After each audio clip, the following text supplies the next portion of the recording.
안녕하세요. 저는 얼마 전 기막힌 이유로 이혼을 하고 딸아이 하나와 둘이 살고 있는 싱글맘입니다. 이혼한 전 남편과 시댁 식구들은 뻔뻔하다라는 단어가 사람의 얼굴을 하면 저희 시댁 식구들이 아닐까 할 정도로 놀라울 만큼 얼굴에 철판을 깐 사람들이었어요. 하지만 그런 면모를 결혼하기 전까지는 정말 전혀 몰랐어요. 그냥 약간 예민한 시모, 그리고 약간 푼수 같은 시부, 그냥 그런 사람들인 줄만 알았거든요. 그런데 남편까지도 그렇게 우유부단하고 박쥐 같은 인간인지 제가 몰라봤던 거죠. 저희 어머니는 결혼 전 연애를 할 때 힘든 일을 한 번씩은 겪어봐야 그 사람에 대해 알 수 있다고 생각하는 사람이었습니다. 하지만 저희에게 그렇게 크게 힘든 일이 있지도 않았고 도리어 굉장히 일사천리로 빠르게 결혼이 진행됐던 것 같아요. 남편은 공무원으로 일하고 있었고 저는 대기업 금융회사에서 일하는 사람이었습니다. 처음에 상견례를 하기 위해 친정 부모님과 예비시댁 쪽 식구들이 만났을 때 친정엄마는 영 못마땅해 하셨어요. 딸, 너희 시어머니 될 뿐 말이지. 인상이 너무 안 좋아. 늙으면 살아온 과정이 얼굴에 기록된다고 하거든. 그런데 얼굴이 힘든 것도 아니고 너무 신경질적인 표정이야. 너 진짜 괜찮겠니? 말해보니까 더더욱 그런 생각이 든다. 말에 뾰족뾰족 가시 있는 것이 너 결혼하고 힘들까봐 걱정이네. 그래? 나한텐 그렇게까지 예민하게 말씀 안 하시는데. 친정엄마의 말에 친정아버지가 친정어머니를 나무라셨어요. 거 허튼 소리 좀 그만해. 사위들 총각은 성격 좋기만 하던데 뭘. 우리 딸 사랑한다니 무슨 일 있더라도 서로 잘 도우며 해결할 수 있겠지. 벌써부터 걱정하고 난리야? 애 결혼이 장난도 아니고 아니다 싶으면 빨리 정리하는 것도 한 방법이죠.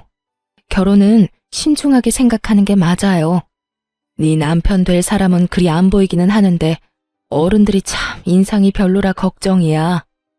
엄마, 걱정하지 마. 힘든 일 있으면 그 사람이랑 같이 이겨낼게. 그리고 우리 시부모님들 나한테 그렇게 깐깐하게 구는 사람들 아니셔. 네가 그렇다면 다행이긴 한데 엄마는 영 탐탁치 않는구나. 그런 엄마의 걱정에도 저는 아무런 걱정이 없었어요. 남편은 참 좋은 사람이었으니까요. 분명히 시댁과의 일이 생겨도 남편이 지켜줄 거라고 생각할 정도로 말이죠. 하지만 결혼하고 얼마 지나지 않아 제가 얼마나 안일하게 생각했는지 알게 됐어요. 저는 연봉이 꽤 높은 상태였어요. 공무원이 남편보다 돈을 더 잘 벌었거든요. 그래서 저는 제 일에 애착을 가지고 있었어요. 솔직히 돈을 많이 벌어서가 아니라 그 일과 직장이 너무 저랑 궁합이 좋았기도 했어요. 그래서 일을 그만둘 생각은 전혀 없었어요. 임신을 하고 출산을 하더라도 말이죠. 그 부분에 대해서는 남편과 굉장히 많은 이야기를 나누었답니다. 결혼 전에도 물론이고 결혼 후에도 물론이고요. 남편은 제가 직장을 가져서 돈을 벌어주는 것이 좋다고 이야기를 했고 육아는 자기도 충분히 도움이 될 수 있을 거라고 호언장담했죠. 저는 남편 말을 믿었습니다. 본인이 할 수 있다고 하니까요. 그런데 상황이 닥쳐봐야 아는 거예요. 막상 아이를 가지고 나니 슬슬 불안한 마음이 들기 시작했습니다.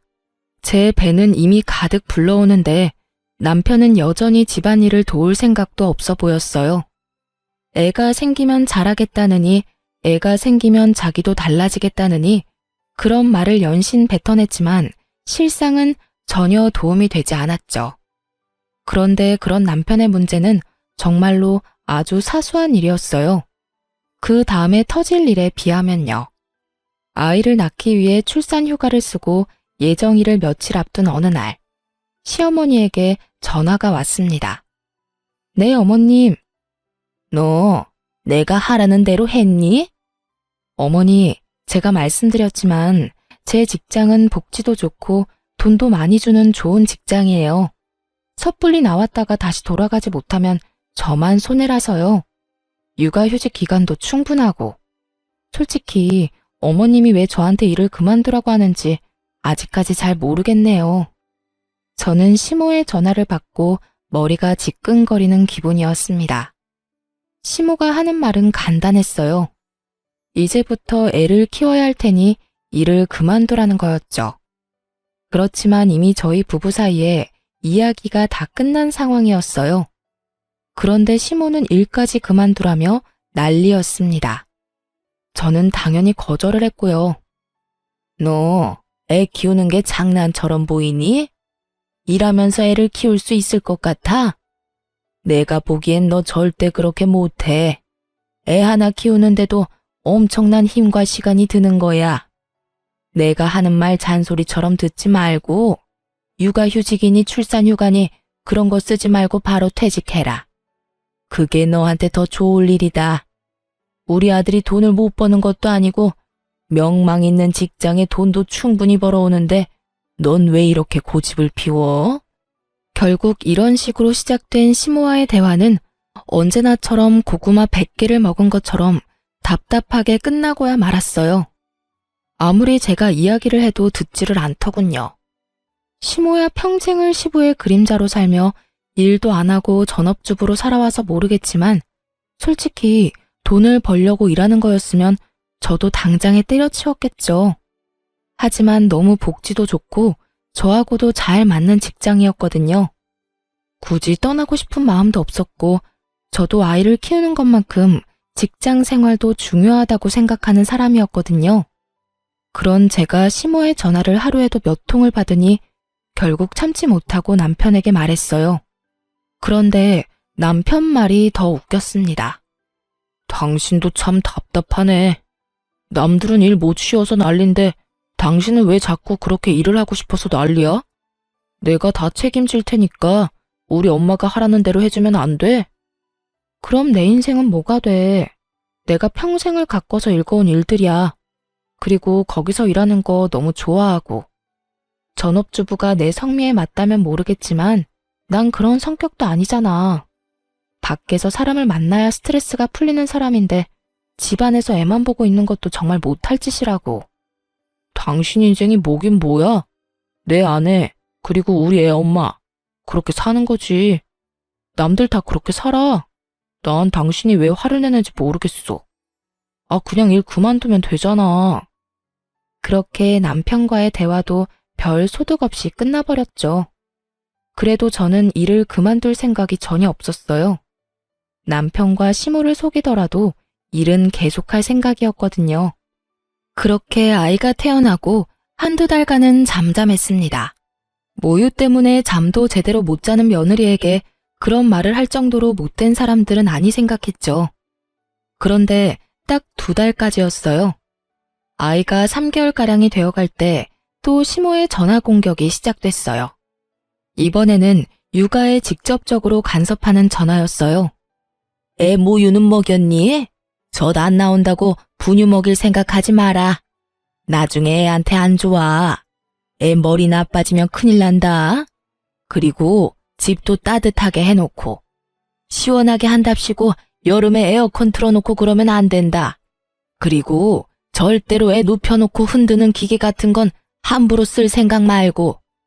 엄마가 안아야 해. 엄마가. 정서적으로도 안 좋고 흔들리면서 뇌라도 다치면 어떡하니? 또 유모차 같은 건 좋은 걸로 사. 돈 아끼지 말고. 그리고 너 일 그만둔 거 맞긴 하니? 절대로 일한다고 설치지 마라. 애 3살 때까지는 엄마가 보는 게 맞는 거야. 아니, 그 이후로도 엄마가 계속 보는 게 맞지. 끊임없이 아이 육아 그리고 제 퇴직과 관련된 간섭이었어요. 그것이 맞는 말이더라도 매일 10통이 넘는 전화를 받으면요. 이게 걱정이라는 생각이 전혀 안 들거든요. 와서 돌봐줄 생각은 없으시면서 매번 말로 사람을 채근하며 애가 아프기라도 하면 제 탓인 양 말하는 걸 보고 정말 스트레스를 엄청 받았어요. 그 뒤로는 전화도 걸러서 받았어요. 몇 번 받지 않은 적도 있었죠. 그럴 때마다 애가 귀가 예민해서 벨소리가 날 때마다 깨기 때문에 무음으로 해놨다고 했어요. 그렇게 애가 8개월쯤 되자 점점 저도 힘들어졌어요. 애 키워보신 분들은 잘 알 거예요. 애가 아무리 말을 잘 들어도 함께 있는 게 행복해도 몸이 힘들고 축나는 건 어쩔 수 없다는 걸요. 차라리 일을 하는 게 더 낫다 싶을 때가 있다는 걸요. 저도 그랬어요. 게다가 시모의 전화 때문에 오기도 생겼거든요. 저렇게 일 그만두라고 하면 일이 하고 싶어지더라고요. 그래서 가까이 사는 친정엄마에게 고민 상담을 좀 했어요. 친정엄마가 그러더군요. 그래, 네가 도와줄 사람이 없다면 또 모를까. 이렇게 든든한 엄마가 있는데 걱정하지 마. 내가 귀여운 손녀 잘 키워줄 테니까 걱정하지 말고. 너무 고마운 마음에 매달 돈도 드리고 애가 어린이집에 들어갈 13개월까지만 봐달라고 했죠. 만 1살이 되면 어린이집 보낼 생각이었거든요. 그렇게 일에 복귀를 하니 정말 좋더군요. 집안에 있을 때는 애 때문에 집안일 때문에 이래저래 신경을 많이 쓰고 스트레스도 받았는데 일을 하러 오니 스트레스를 받을 일이 없더군요. 저만 잘하면 크게 문제 생길 일이 없는 게 일이잖아요. 그런데 제가 멋대로 일을 시작했다고 생각한 건지 시모가 제게 전화를 시도 때도 없이 걸기 시작했어요. 그런데 이번에는 새벽이며 한밤중이며 가리지 않았던 거예요. 아이 때문에 전화를 했을 때는 거의 대부분이 낮이었거든요. 그런데 일을 시작하고 나니 밤 11시, 새벽 4시 일을 하고 있는 시간까지 하루에 20통 넘게 제가 전화를 받을 때까지 하실 때도 있었어요. 나는 걱정이다.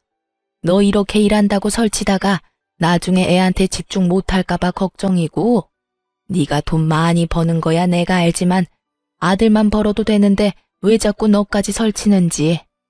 그냥 집에서 쉬면서 애나 보면서 내조나 하렴. 너까지 밖으로 나돌아다니지 말고. 받을 때마다 이 용건이었어요. 누군가 들으면 굉장히 차분히 타이르는 말투였죠. 그리고 어떤 사람들이 들으면 참 며느리를 쉬게 해주려 노력하는구나 싶을 정도였죠. 하지만 그 의도는 전혀 그런 것이 아니었어요. 아이를 위해 제 인생을 희생하는 게 맞는 거다 라며 거의 세뇌 수준으로 말하고 있는 거였죠. 게다가 새벽과 한밤중에 전화해서 그러는 건 정말 말도 안 되는 일이잖아요. 저도 이쯤 되니 무슨 조치를 취해야겠다는 생각이었어요. 새벽이나 한밤중에 시모에게 전화가 오면 남편에게 전화를 바꿔줬어요. 한창 잘 자는 남편을 깨워서 말이죠. 처음에는 남편도 시모에게 차분히 이야기했어요. 장모님이 애 잘 봐주셔서 포동포동하게 살도 많이 쪘고 와이프 일하는 것도 경제적으로 도움이 많이 되니 좋다고 말이죠. 그렇지만 그렇게 말해도 그때뿐이었어요. 그 다음에도 똑같은 용건으로 전화가 오고 전화가 올 때마다 제가 남편을 깨우니 남편이 울컥하며 제게 한마디 하더군요. 엄마가 당신한테 전화하는 건데 왜 자꾸 나한테 바꿔주는 거야? 나도 잠 좀 자자. 자, 누가 자지 말래? 근데 당신 어머니가 했던 이야기하고 또 하고 또 하는데 그럼 내가 어떡해. 우리 엄마 같았으면 스팸 처리하고 무음 처리하고 안 받으면 그만이지만 시어머니잖아. 안 받았다가 또 무슨 잔소리를 어떤 식으로 들을 줄 알고 그래? 불만이면 당신이 어머님한테 잘 이야기해서 그런 시간에는 전화 안 오도록 하면 되는 거 아니야? 그러게. 그냥 엄마 하는 말 들었으면 되잖아. 괜히 당신이 일한답시고 난리치는 바람에. 그럼 매달 부모님 용돈 누구 돈으로 줘? 일 그만두고 양가 부모님한테 드리는 용돈 드리지 말까? 제 말에 남편 놈 입이 꾹 다물어지더군요. 아무리 남편 직장이 안정적이면 뭐해요. 혼자 벌어서 살 수 있을 만큼 대한민국이 녹록한 곳은 아니잖아요. 둘이 벌어도 쪽박차기 십장인 곳에서 왜 벌이라니. 게다가 애가 크면 돈 들 곳이 더 많은데 어떻게 제가 일을 그만두나요? 제 말에 남편도 맞는 말이다 싶었는지 더 이상 대꾸도 하지 않고 입만 삐죽거리고 있더군요. 그걸 보고도 모른 채 했어요. 시모가 잘못하는 거 아들이 바로잡아야 하는 게 맞는 거죠. 그렇게 그날 새벽 3시에도 어김없이 시모에게 전화가 왔어요. 남편 바꾸지 말라는 말에도 저는 대답 없이 남편을 깨웠어요. 남편은 전화를 받자마자 버럭 화부터 냈어요. 어머니, 우리 일은 우리가 알아서 할 테니까 제발 연락 좀 그만하세요. 그리고 할 이야기 있으면 사람이 깨어 있을 때 좀 하시라고요. 이게 도대체 무슨 짓이에요? 사람 잠도 못 자게 괴롭히고. 아니, 왜 소리를 지르고 그래? 이 엄마는 걱정이 돼서 그런 거지 않니? 남의 손에 맡겨놓고 걱정도 안 되니? 남의 손. 시모에게 장모라는 존재는 남인 거였어요. 그렇다고 시모가 우리 애를 봐준 적은 단 한 번도 없었거든요. 제가 약속이 있어서 한 번씩 연락을 해서 애 좀 봐달라고 하면 그럴 때는 언제나 바빠서 못 봐준다며 빠져나가 놓고는 입으로 간섭은 얼마나 하시는지. 그러면 어머니가 애 맡아주실래요? 전화만 해서 달달 볶는다고 뭐가 달라져요? 그리고 와이프 직장 그만두는 것도 제발 이제 그만하세요. 저희 부부 사이에서 이야기 다 끝났고 두 분께 드리는 용돈도 아내가 돈 벌고 있으니까 드릴 수 있는 거예요. 일 그만두게 하고 싶으면 그것부터 끊을 테니까 아버지하고 잘 상의하시고요. 제가 돈 벌어도 요즘 물가 생각하면 아내도 돈 버는 게 맞는 것 같아요. 그러니까 앞으로 퇴사하라는 말 하실 거면 전화하지 마세요. 아시겠어요? 남편이 한 말을 듣고 시모가 역정을 내더군요. 네가 어떻게 나한테 그런 말을 할 수가 있어? 며느리가 너한테 시켰지? 그런 말 하라고. 그게 아니고서야 내 아들인 네가 나한테 그런 말을 할 수가 없는 거야. 며느리를 잘 들인 줄 알았는데 이렇게 고집세고 남편 닥달하는 여자인 줄 알았으면 내가 너희 결혼을 허락을 안 하는 건데. 그리고 제 탓까지 확실하게 마무리하더라고요. 남편이 힐끔 제 눈치를 봤어요. 조용한 새벽에 소리치는 시모 목소리가 폰 너머로 들리지 않을 리가 없었죠. 어머니, 그런 거 아니에요. 저희끼리 이야기 끝났으니까 어머니도 더 이상 간섭하지 말라는 거예요. 저희 부부끼리 알아서 할 테니까 걱정이 되더라도 맡기시고요. 그리고 제발 새벽에 전화하지 마세요. 예? 그렇게 남편이 시모에게 확실하고 냉정하게 말하고 나자 드디어 시모는 제게 연락을 끊었어요. 그리고 저에게 아무런 말도 못했죠. 저는 모르는 척 했어요. 시모는 저를 볼 때마다 한숨을 쉬며 하고 싶은 말을 삼키는 모양이었어요.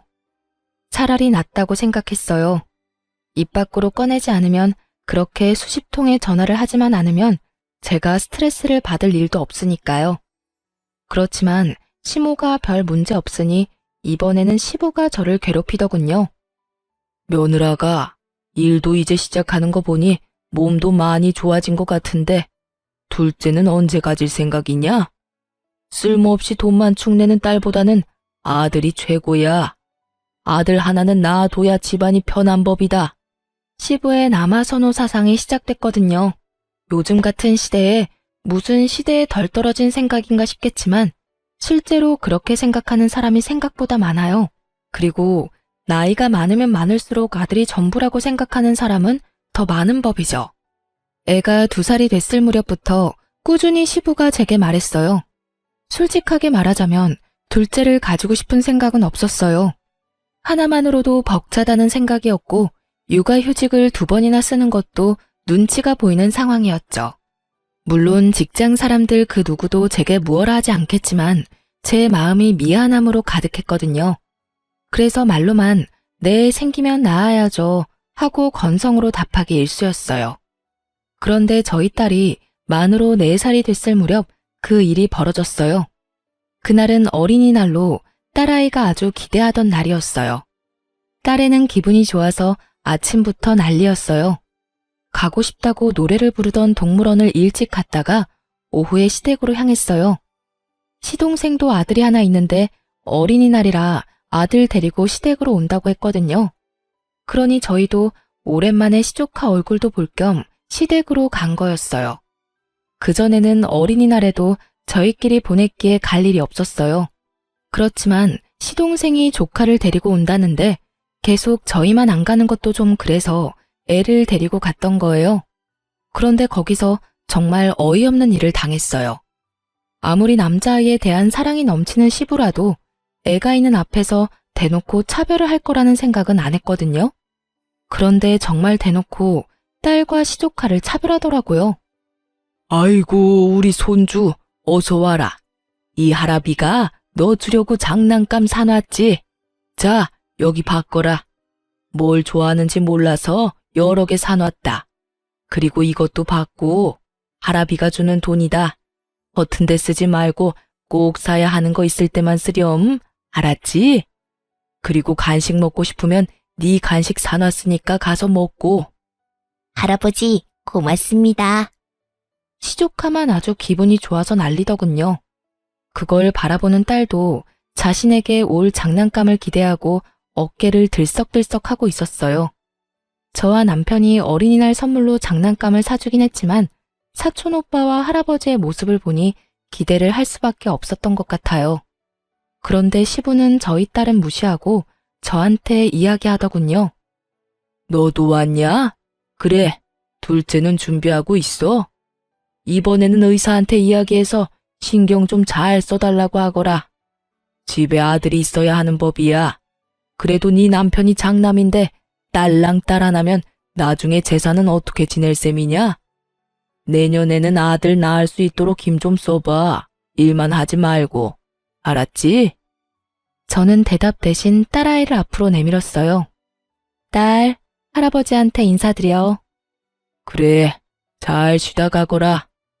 시부는 딱 그 한마디만 하고 휙 자리를 뜨더군요.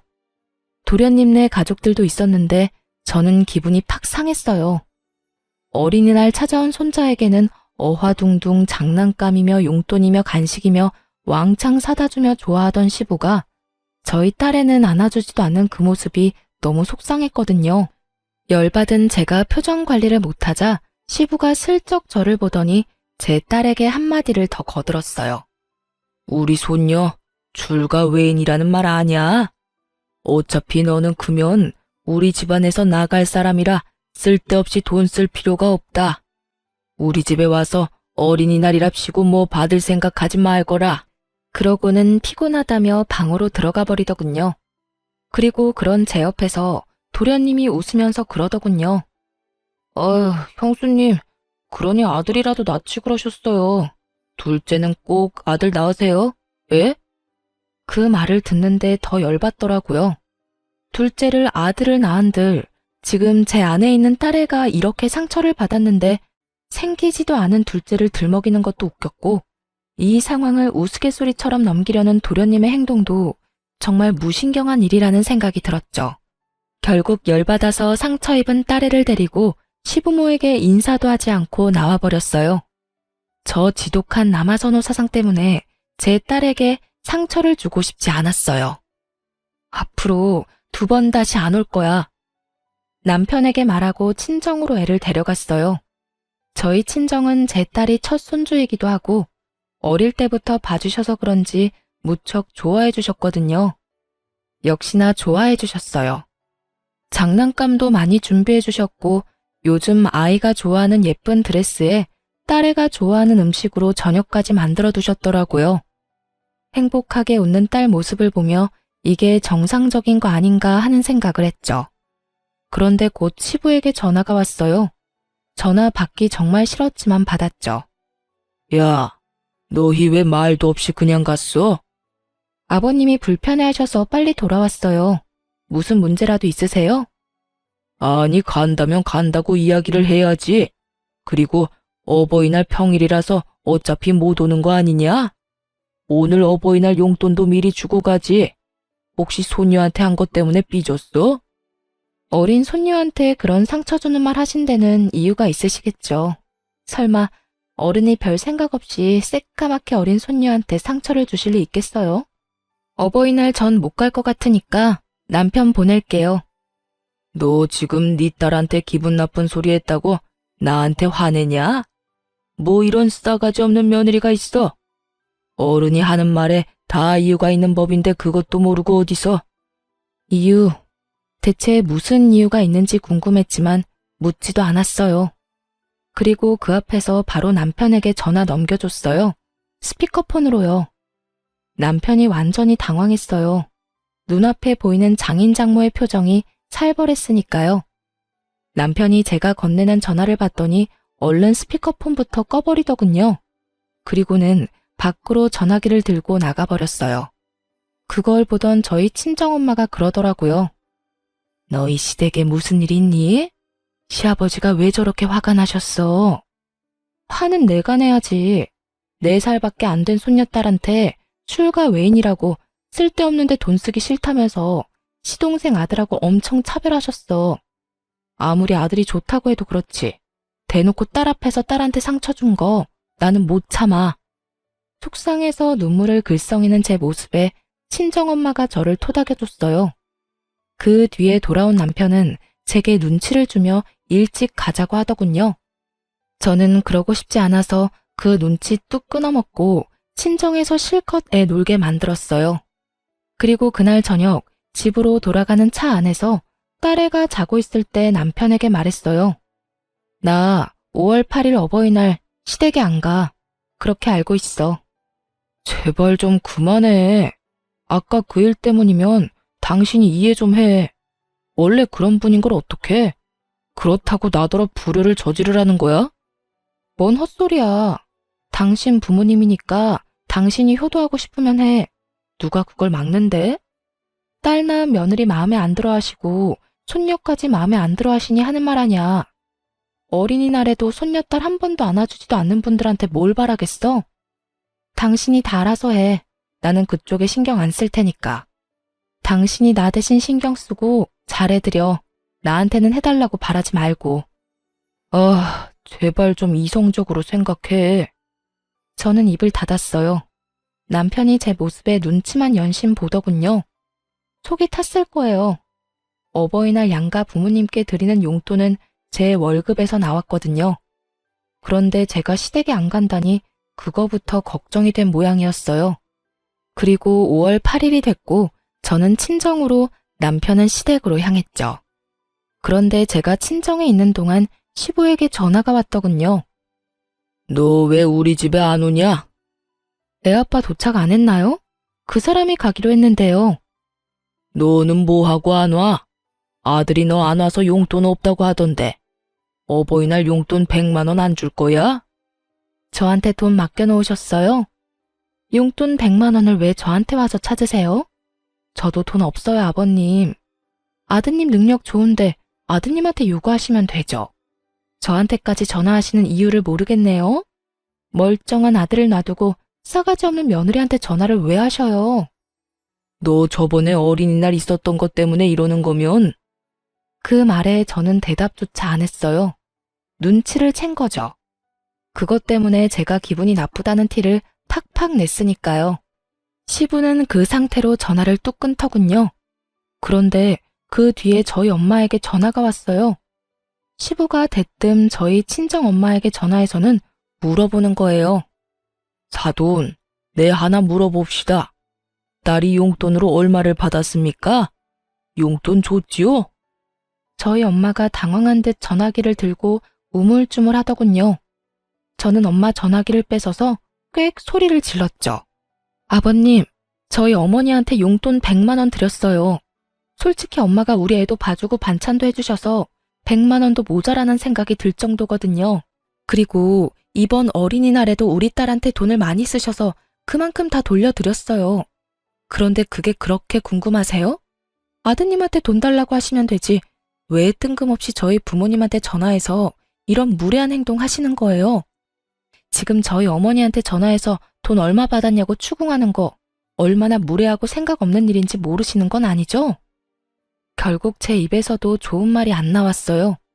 그랬더니 시부가 욕을 어찌나 하던지. 부모가 다 똑같은 부모지. 왜 너희 부모한테만 용돈을 줘? 그리고 무례해? 네가 먼저 싸가지 없는 짓 안 했으면 나도 이런 짓 안 했지. 너 돈 좀 번다고 유세 떠는 거냐? 어버이날 챙겨야 할 부모가 4분이나 있는데 저 혼자 다 어떻게 책임지나요? 남편은 남편 부모님 챙기는 거고 저는 제 부모님 챙기는 건데 왜 화가 났는지 모르겠네요. 그리고 솔직히 시댁에서 저희 애랑 저희한테 신경 쓰신 적은 있어요?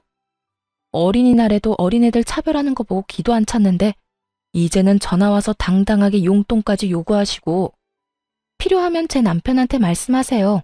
그리고 제가 싸가지 없는 짓을 왜 했는지 잘 생각해 보세요. 나이값도 못하고 손녀딸한테 출가 외인이네 어쩌네. 애 상처받는 소리만 하는 것도 열받는데 뭐 좋다고 용돈까지 드리겠어요? 안 그래요? 다 됐고 용돈은 이제 아드님한테 달라고 하세요. 아드님. 결국 저와 시댁은 건널 수 없는 강을 건넜어요. 남편이 제 행동에 어떻게 반응할지 몰랐지만 만약 제 생각과 정반대로 행동할 경우에는 이혼을 하겠다고 이미 다짐한 상태였죠. 역시나 그날 저녁 남편이 와서 제게 하소연하더군요. 대체 아버지랑 왜 싸운 거야? 애한테 서운한 소리 했다고 삐진 것 치고는 너무 일을 크게 벌렸잖아. 나는 솔직히 당신이 왜 이렇게 화내는지 모르겠어. 그냥 듣고 한 귀로 흘리면 되잖아. 근데 왜 그래? 나야 한 귀로 듣고 한 귀로 흘릴 수 있지. 그런데 내 딸은? 내 딸이 들어야 했던 그 어이없는 말들은 뭔데? 지금이야 의미도 모르는 일이지만 이미 애는 시댁 어른들이 자기를 사랑하지 않는다는 걸 알잖아. 그 와중에 전화까지 와서 용돈까지 요구를. 내가 당신 부모님은 당신이 책임지랬지? 용돈 하나 안 드리고 뭐 한 거야? 요새 나도 일이 좀 있어서 돈을 많이 쓰는 바람에 일단 진정하고 부모님한테 갔다 오자. 아버지가 당신이랑 같이 오래. 가서 뭐 하게? 욕 얻어먹고 올 거면 내가 왜 가? 난 싫어. 당신이나 가. 나 앞으로 시댁에 발도 안 디딜 거니까 그렇게 알고. 며느리가 시댁에 안 가면 어떡해? 요즘은 그런 집도 많아. 왜 내가 내 기분 잡쳐가면서 시댁에 가야 해? 그리고 용돈 때문이면 더더욱 안 가는 게 맞지. 남편은 화가 난 듯 저를 쳐다봤지만 저는 쳐다보지도 않았어요.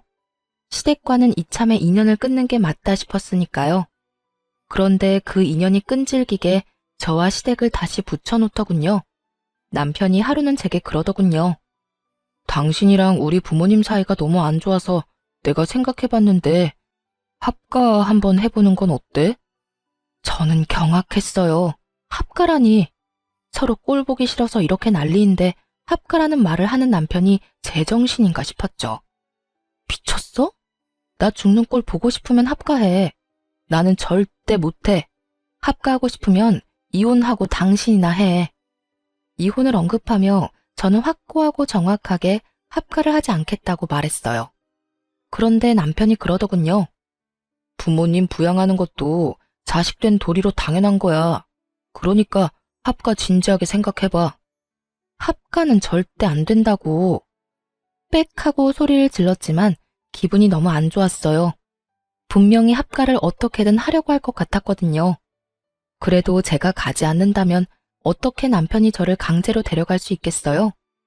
그걸 생각하며 절대로 시댁에는 가지 않겠다고 생각하고 있었어요. 그런데 며칠 뒤 시부모가 저희 집으로 쳐들어왔어요. 들어온다 말도 없이 최소한의 짐만 들고 말이죠. 그것도 제가 일하러 간 사이에 짐 정리까지 다 끝내놓고 거실에서 느긋하게 TV를 보고 있더군요. 그걸 보고 말을 잃었어요. 왔냐? 배고프니까 어서 밥하거라. 남편은 제 눈을 못 마주치더군요. 합가 안 하겠다고 그렇게 말했는데 이미 남편 놈이 합가를 하겠다고 시부모에게 말한 모양이었어요. 제 허락도 없이 말이죠. 게다가 뻔뻔하게 짝이 없는 시부의 모습에 저도 충격을 받을 만큼 받았어요. 그 부모의 그 아들이라고 남편까지 제대로 한통속이었던 거죠. 참 믿을 놈 하나 없다 싶었네요. 게다가 제가 친정에서 애를 데리고 집에 들어온 시간이 저녁 8시였어요. 저희는 이미 친정에서 밥을 다 먹은 상태였고 남편에게 미리 문자를 했어요. 우리는 밥 먼저 먹고 갈 테니 당신은 알아서 해결하라고 말이죠.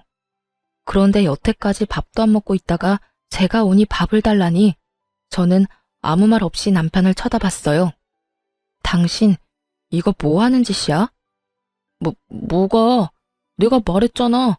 부모님이랑 합가하자고. 난 절대 안 된다고 했지.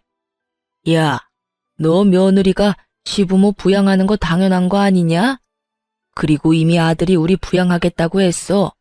너한테는 선택권 없다. 네가 알아서 우리 수발 들어야 하는 게 맞는 거야. 어디서 여자가 남편 하는 일에 가타부타 말이 많아? 시부가 나서서 그렇게 말하더군요. 정말 듣기 싫은 그놈의 여자 소리, 시대에 떨어진 사고방식. 진짜 미쳐버리겠더라고요. 저는 남편에게 말했어요. 합가하지 않겠다는 내 말에도 억지로 합가한 거 이혼 사유로 확실한 것 같네. 이혼하자. 그런데 남편 놈이 묘하게 당당하게 굴더군요. 그러더니 폰을 딱 꺼내서 손에 올려두더니 뭔가 조작하더라고요. 곧이어 제 핸드폰에 알림이 떴어요. 그리고 저는 제 눈을 의심했습니다. 통장에 1억이 송금된 거 아니겠어요? 그 뒤로 2번이 더 들어왔어요. 총 2억 원이었죠. 하루 송금 한도가 1억이라 2번에 나눠 돈이 들어온 거예요. 봤지? 아버지가 집 판 돈 우리한테 주신 거야. 당신한테도 절반 나눠주는 거야. 내가 맨입으로 당신한테 부모님 수발 들라고 하는 줄 알았어? 당연히 합가에 따르는 돈은 주는 게 맞지. 그러면서 아주 의기양양하게 제게 말하더라고요. 저는 웃음이 났어요. 강제로 2억 붙여주고 부모님 수발 들라는 것 자체가 너무 코미디 같더라고요. 돈 2억 때문에 남은 몇십 년을 스트레스에 쩔어서 살라는 게 수지가 맞는 일인가 싶어서요. 그 몇 배를 준다고 해도 저는 결코 살고 싶지 않았어요. 지금 당장 제 딸 얼굴만 해도 싫어서 질색팔색을 하는데 합가는 무슨 합가인지. 그런데 남편 놈은 제가 당연히 받아들일 거라고 열심히 착각하고 김칫국 마시고 있더군요. 여보, 이제 합가에 대해서 다 이야기 된 거다. 알았지? 나도 많이 양보한 거야. 당신이 우리 부모님 수발 들 거니까 절반 떼어준 거지. 그리고 당분간 동생한테는 비밀로 좀 해줘. 동생이 또 알면 골치 아파. 남편이 동생 이야기를 꺼내자 아주 좋은 생각이 났어요. 도련님은 굉장한 구두쇠이기도 하고 주머니에 한 번 돈 들어가면 나오지도 않는 사람이었거든요. 게다가 얼마 전에도 시부에게 사업한다고 돈 빌려달랬는데 시부가 거절한 적이 있었어요. 저는 보란듯이 휴대폰에 은행 어플을 켜서 받은 돈을 전부 보냈어요. 그리고 남편에게 말했죠. 나 이 돈 필요 없어. 수발 안 들고 싶으니까 다시 돌려줄게. 여보, 다시 생각해봐. 2억이라고 2억. 부모님만 모시고 살면 2억인데 무슨 소리야? 너나 다 가져가고 너 혼자 부모님 모시면 되잖아. 왜 나한테 도움을 구해? 분명 말하는데 나는 싫다고 했어. 당신 도대체 왜 그래? 그냥 단순하게 비위만 맞춰드리면 되는 거잖아. 그거 하나 못하겠다고 이 난리야? 비위만 맞춰? 방금 못 봤어? 일하고 늦게 온 며느리한테 밥 달라고 삐약거리는 거 못 봤냐고. 거기다 너도 그래.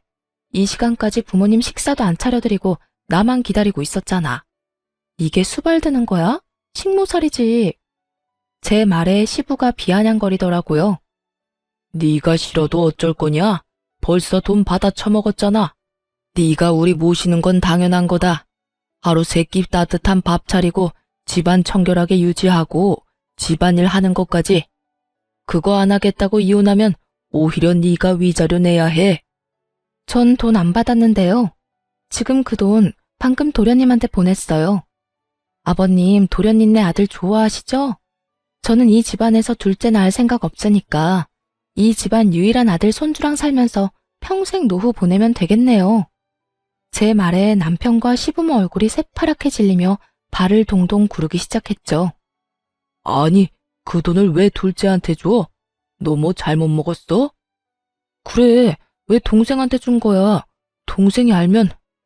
내가 도련님한테 이미 설명 다 했어.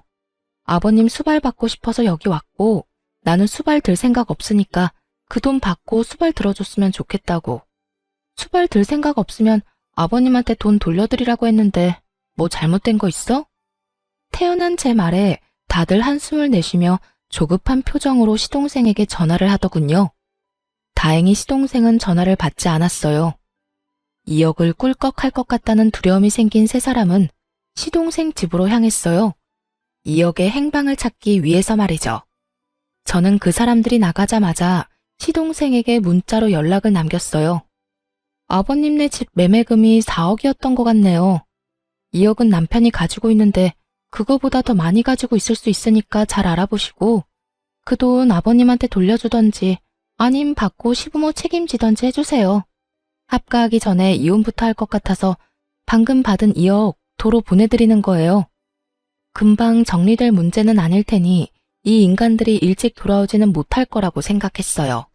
그 틈에 저는 현관 도어락 비밀번호부터 바꿨어요. 그리고 집안에 있던 시부모 물건들과 남편 물건들이 보이는 족족 모조리 현관 밖으로 던져버렸어요. 다행히 시부모 짐도 아직 다 벌려놓은 게 아니었고 남편 짐도 그리 많은 건 아니었던지라 정리는 생각보다 빨리 끝났거든요. 그리고 자정이 다 되어갈 때쯤 세 사람이 집으로 돌아왔더군요. 밖에 쌓인 짐과 바뀐 비밀번호에 놀란 세 사람이 저한테 전화를 하고 밖에서 문을 쿵쿵 두드리고 난리가 났더군요. 여보, 말로 해, 말로. 이렇게 갑자기 문 걸어 잠그면 어떡하자는 거야? 말? 당신은 나한테 말하고 그딴 짓 저질렀던 거야? 내가 분명히 싫다고 이야기했지. 그거 무시하고 돈 억지로 손에 쥐어주고 수발 들어라 마라 한 건 잘못 아니야? 당신은 진짜 선 크게 넘었어. 난 무조건 당신이랑 이혼할 거야. 상의 없이 합가하자며 부모 데려온 당신도 싫고 딸에 대놓고 차별하는 시아버지도 싫고 아침 새벽 가리지 않고 전화와서 간섭하는 시어머니도 싫어. 그래서 이렇게 우리 내보낸다고? 당신 너무하네. 그 집에 들어간 가전이랑 가구 내가 새로 다 해왔잖아. 1,500만 원이나 들었는데 나더러 그냥 가라고? 남편이 저희 집에 들어올 때 당시 있던 헝 가구들은 다 버리고 남편이 새로 싹 다 해왔거든요. 그때 거의 1,500만 원쯤 들긴 했어요.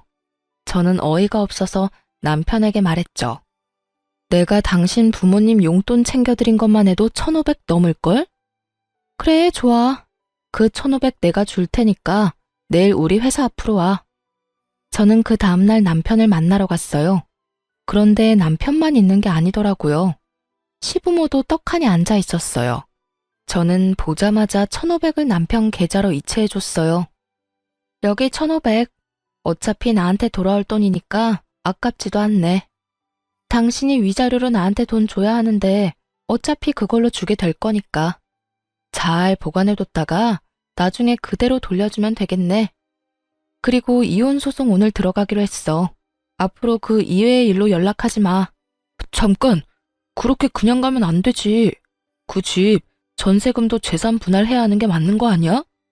너희 같이 산 기간이 5년이 넘는데 당연히 재산 분할도 해야지. 이 말이 나올 거라는 걸 예상은 했어요. 돈까지 시동생에게 뺏긴 이 사람들이 제 돈을 탐내지 않을 리가 없죠. 저는 그 사람들 눈앞에 종이 한 장을 꺼내 팔랑팔랑 흔들었어요. 이게 뭐야? 차용증이요. 제가 부모님께 돈 빌려서 그 집 전세금 마련했다는 증거요. 전세 나오면 그 돈 부모님한테 돌려드리게 되어 있어요. 뭐? 그딴 게 어딨어? 전세금이 꽤 커서 어머니한테 좀 부탁했어요. 5천만 원 넘게 현금 거래하면 증여세 내야 해서 차용증을 쓴 거죠. 그래서 이 집 계약 만료돼서 전세금 나오면 싹 다 친정에 다시 돌려줘야 해요. 사실 어머니에게 매달 용돈을 드리면서 그 용돈으로 원금을 차감하고 있는 중이었지만 그 이야기는 하지 않았어요. 그리고 예상대로 세 사람은 입을 틀어막으며 당황하더라고요. 그럼 너희 재산은? 아무것도 없어요. 모아놓은 것도 애 때문에 다 썼고요. 생활비다 부모님 용돈이다 많이 들어가서 남은 것도 없어요. 예적금이라도 있으면 모르겠는데 그것도 없고. 그래도 다행이잖아요. 남편한테 아직 2억 남아있지 않아요? 그걸로 전세나 월세 장만해서 들어가면 되겠네요. 야, 너 이거 다 일부러 그런 거지? 둘째한테 돈 준 것도 전셋집 빚인 거 말 안 한 것도 일부러 그랬지? 우리 골탕 먹이려고. 무슨 소리 하시는지 모르겠네요. 골탕은 당신들이 나한테 먹인 거지. 얼마나 뻔뻔하고 얼굴에 철판을 깔았으면 하루에 전화를 수십 통을 하질 않나. 할아버지가 돼서 손주 상처 주는 말을 해대질 않나. 합가 싫다고 했는데 쳐들어와서 눌러앉질 않나. 누가 누구를 골탕 먹인 건데요, 지금? 말도 없이 들어와서 돈만 받으면 모셔줄 줄 알았어요? 두 사람 모시느니 내가 남편이랑 이혼하는 게 더 낫죠. 그러니까 앞으로 연락하지 마세요. 본인들 앞길 본인들이 알아서 개척하시고. 아니, 손이 없어요, 발이 없어요? 아직까지 팔팔하시면서 왜 며느리한테 빌붙으려고 하세요? 그것도 그렇게 괴롭히고 못살게 굴던 며느리한테. 좋아하시는 도련님네 가서 편하게 사세요. 손자 재롱도 보시면서. 그렇게 소리치고 저도 집으로 돌아와 버렸어요. 남편이 뒤따라와서 저를 붙잡고 늘어지더군요. 여보, 이렇게 화낼 줄 정말 몰랐어. 나는 그냥 당신이 돈만 받으면 좋아할 줄 알고. 나 당신이랑 헤어지면 갈 곳도 없어. 네가 뿌린 씨앗이니까 네 손으로 거둬. 그러게 누가 집으로 데려오라고 했어? 순간 눈앞에 돈에 눈이 멀어서 넌 나를 팔아먹은 거나 마찬가지야. 돈만 주면 다 되는 거야? 그 스트레스로 내가 죽어나가는 건 보이지도 않냐고. 몇 번을 내가 말하고 당신한테 이야기했잖아. 두 분 부모님 때문에 힘들다고. 멀리해도 모자랄 판에 집에 데려오는 짓을. 당신처럼 공감 능력 없는 인간하고는 도저히 못 사니까 죽든 말든 네 알아서 살아. 제발 셋이서 교대로 나 괴롭히지 말고. 그렇게 세 사람을 내버려 두고 돌아왔어요. 세 사람은 집 없이 결국 시동생한테 갔는데 시동생은 세 사람을 받아주지 않았다고 해요. 대신 시부모를 모시겠다고 이야기는 했다는데 오히려 시부모가 거절했다고 하더라고요. 합가 안 해도 되니 시부는 2억을 달라 말했지만 시동생도 한 번 물은 돈 절대 주지 않을 인간이거든요. 결국 시동생이 돈 안 주는 바람에 송사에 휘말리게 됐다고 하더라고요. 가족끼리 법적으로 네가 잘했니 못했니 아주 난리가 났더라고요. 시부는 남편에게 나머지 돈 내놓으라고 난리였고 남편은 그 돈 중에 일부를 그 짧은 기간 동안 주식으로 날려먹는 바람에 결국은 전세 하나도 못 얻고 그냥 월세방을 얻어서 살게 됐다고 해요. 그 이야기를 듣고 보니 참 웃기더군요. 제 손에 돈 강제로 쥐어주면서 수발 들도록 만든 사람들이 부양하겠다는 시동생에게 가지 않는 것도 웃겼죠. 왜 안 갔나 싶었는데 알고 보니 동서가 두 분을 모시는 걸 그렇게 반대했다고 하더라고요. 집에 들어오면 무조건 요양원 보내버리겠다고 했다니 결국은 시부도 시모도 시동생 집에 들어갈 생각도 못한 거죠. 그 상황에 돈은 돌려줄 생각도 하지 않고 있으니 시부모도 화가 났을 거고 결과는 서로가 서로를 까내리는 모양새가 된 거죠. 이쯤 되니 그런 생각이 들더군요. 시부모에게 당한 며느리가 나 하나뿐만은 아니었구나 하는 생각요. 동서도 아들 낳은 것을 제외하고서는 시부모에게 저와 비슷한 일을 당했을 테죠. 그러니 절대로 부양 못한다고 했을 테고요. 집에서 새는 바가지가 다른 데서 안 셀 리가 없잖아요. 어쨌든 저는 그들과 멀리 떨어져 아이를 키우면서 잘 살고 있어요. 처음부터 떨어져 나와 살았다면 제가 그런 꼴 당할 일은 없었을 텐데. 그것만 살짝 후회돼요. 그렇지만 지금이라도 제자리를 찾았으니 안심이 되기도 하고요. 살다 보니 참 가족끼리 별꼴 다 본다 싶었네요. 그래도 잘 빠져나왔으니 제 인생에는 다행이에요. 앞으로는 이런 일 당하면서 살 생각은 없어요. 혼자서 늙어 죽을 때까지 딸이랑 속 편하게 살고 싶네요. 긴 글 읽어주셔서 감사합니다. 좋은 하루 되세요.